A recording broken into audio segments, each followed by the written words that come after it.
วิวเกี่ยวกับการติดตามเฮาสิเฮ็ดแนวใดเวลาที่มีคนบ่มาแอดเป็นเพื่อนนะเนาะแอดเป็นหมู่นะมาแอดแล้วบัดนี้เพื่อนเฮาเต็มเฮาสามารถเฮ็ดให้พวกเขานะติดตามเฮาได้แล้วก็เปิดการติดตามเปิดผู้ติดตามหลายให้ได้หลายที่สุดเนาะมื้อนี้จอนก็สิมาเฮ็ดให้เบิ่งไว้เด้อเบิ่งแล้วก็เฮ็ดตามเนาะหลังจากนั้นเฮาก็เข้าเฟซเข้ามาแล้วเน็ตข่อยก็สิกากๆนิดนึงเราเข้ามาตอนแรกๆมันสิเป็นแนวนี้มันบ่นี่เนาะแล้วหลังจากนั้นบ่ต้องเบิ่งหลายหมู่เฮาขี้ร้าย หลังจากนั้นเฮาก็กดเข้ามาหม้องนี้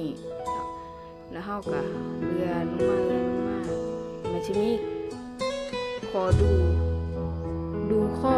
มูลเกี่ยวกับของคุณแล้วเฮาก็กดเข้าไปเน็ตเฮาสิกากๆเนาะนี่จากนั้นอันนี้ก็สิเป็นบนอยู่อย่างเงี้ยของเฮาแล้วเฮาสามารถที่จะเฮ็ดได้ก็ต่อเมื่อเฮานี่นะอายุฮอดเท่าใดวะเพราะว่าเท่าใดวะ18ปีบ่หรือว่า15ปีแล้วหลังจากนั้นเฮาก็เบิ่งปีถ้าปีบ่ฮอดเฮาก็สามารถปรับเปลี่ยนให้มันได้ของข้อยนี่จะแบบไปของข้อยนี่เฮ็ดแล้วเนาะเปิดแล้วนี่จากนั้นเฮาก็แล้วอันนี้เฮาที่จริงเขาจะเปิดเป็นสาธารณะนี่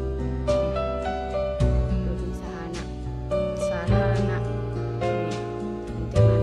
เฮาก็เลื่อนลงมาแล้วบันทึกมันนี่เสียงรบกวนขอโทษขออภัยเนาะยังก็เปลี่ยนแล้วออกจากหม้องนี้แล้วเอาไปนี่เลื่อนลงมาอันสุดท้ายเนาะจากนั้นเอาก็เข้านี่เขามองว่า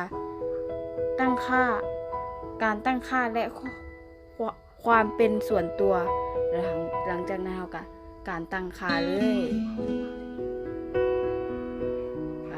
กดเข้ามา